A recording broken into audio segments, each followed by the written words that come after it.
ಮಣಿಪಾಲ್ ಕಟ್ಟಡ ವಿಚಾರಕ್ಕೆ ಸಂಬಂಧಪಟ್ಟಂತೆ ಎಂಎಎಚ್ ಸಂಸ್ಥೆಯ ಒಂದು ಕಟ್ಟಡ ಏನು ಕಟ್ತಾ ಇದ್ದಾರೆ ಸರ್, ಆ ವಿಚಾರಕ್ಕೆ ಸಂಬಂಧಪಟ್ಟಂತೆ ನಾವು ನಿಮಗೆ ಕರೆ ಮಾಡ್ತಾ ಇದೀವಿ. ಈಶ್ವರ್ ನಗರ್ ಹತ್ರ ಮಣಿಪಾಲದ್ದೇನು ಬಿಲ್ಡಿಂಗ್ ಆಗ್ತಾ ಇದೆ, ಅದರ ಬಗ್ಗೆ ಕರೆ ಮಾಡಿದ್ವಿ ಅಂತ. ಅದ್ರ ಬಗ್ಗೆ ಗೊತ್ತಿದೆಯಾ ನಿಮಗೆ? ಮಣಿಪಾಲದಲ್ಲಿ ಅವ್ರೇನ ಕನ್ಸ್ಟ್ರಕ್ಷನ್ ಪ್ರಾಜೆಕ್ಟ್ ಕಟ್ಟಬೇಕು ಅಂದ್ರೆ ಮೋರ್ ದನ್ 2000 ಸ್ಕ್ವೇರ್ ಮೀಟರ್ ಇದ್ರೆ ಈ ತರ ನಮ್ಮ ಹತ್ರ ಬಂದು ಪರ್ಮಿಷನ್ ತಗೊಂಡು ಇಟಿಪಿ ಎಲ್ಲ ಆಗ್ತೀವಿ ಅಂತ ಪರ್ಮಿಷನ್ ತಗೊಂಡು ಮಾಡ್ಬೇಕಾಗುತ್ತೆ. ಆ ರೀತಿ ಮಾಡೋದು ಇಲ್ಲಿಗಲ್ ಆಗುತ್ತೆ. ಸೊ ಇಲ್ಲಿ ಮಣಿಪಾಲ ಏರಿಯಾದಲ್ಲಿ ತುಂಬಾ ಯೂನಿಟ್ಗಳನ್ನು ನಮ್ಮಲ್ಲಿ ಈಗ ಎಲ್ಲ ಅಪ್ಲಿಕೇಶನ್ಸ್ ಹಾಕಿ ಪಿಸಿ ಅಟ್ರಾಕ್ಟ್ ಆದ್ರೆ ಹೆಡ್ ಆಫೀಸ್ ಕಳಿಸಿ ಮೋರ್ ದನ್ 100 ಕೇಳಿದ್ರೆ ಹೆಡ್ ಆಫೀಸ್ ಕಳಿಸ್ತೀವಿ. ಅದರ್ವೈಸ್ ಅದನ್ನ ರೆಡ್ ಆರೆಂಜ್ ಗ್ರೀನ್ ಕ್ಯಾಟಗರಿ ಮಾಡಿ ಲೈಸೆನ್ಸ್ ತಗೊಳ್ಳಕ್ಕೆ ನಾವು ಇನ್ಸಿಸ್ಟ್ ಮಾಡ್ತೀವಿ. ಮತ್ತೆ ಎಸ್ಟಿಪಿ ಹಾಕ್ಲಿಕ್ಕೆ ಹೇಳಿದೀವಿ. ಹಾ ಸರ್, ಈಗ ಕೀರ್ತಿ ಕುಮಾರ್ ಸರ್, ನಾನು ಹೇಳೋದೇನಂದ್ರೆ ಇದು ನಿಮ್ಮ ಗಮನಕ್ಕೆ ಮುಂಚೆನೆ ಇತ್ತ ಅಥವಾ ನಾವು ನಿಮ್ಮ ಗಮನಕ್ಕೆ ಇದಕ್ಕಿಂತ ಮುಂಚೆ ಬಂದಾಗ ಸುಮಾರು ಇತ್ತು, ಅವ್ರು ತಗೊಂಡಿಲ್ಲ.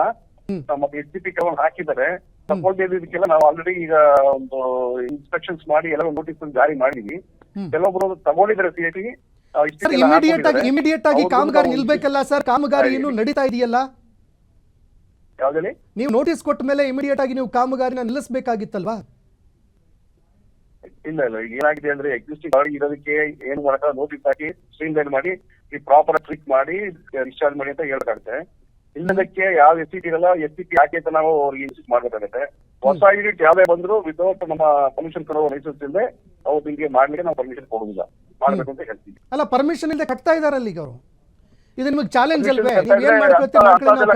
ನಾವು ನಮ್ಮ ಲೀಗಲ್ ಆಗಿ ಕಂಡು ಬಂದ್ರೆ ಲೀಗಲ್ ಆಗಿ ಪ್ರೊಸೀಜರ್ ಪ್ರಕಾರ ನಾವು ಅವ್ರಿಗೆ ನೋಟಿಸ್ ಕೊಟ್ಟು ಜಾರಿ ಮಾಡಿ ತಗೊಳ್ಳಿ ಅಂತ ಹೇಳ್ತೀವಿ. ಮತ್ತೆ ತಗೊಂಡಿಲ್ಲ ಅಂದ್ರೆ ನಾವು ಹೆಡ್ ಆಫೀಸ್ಗೆ ಹಾಕ್ಬಿಟ್ಟು ಅವ್ರಿಗೆ ಕಟ್ಟಡ ಕಾಮಗಾರಿನೇ ಮುಗಿದೋಯ್ತು, ಇನ್ನೇನು ಕಟ್ಟಡ ಕಾಮಗಾರಿನೇ ಮುಗಿದೋಗುತ್ತೆ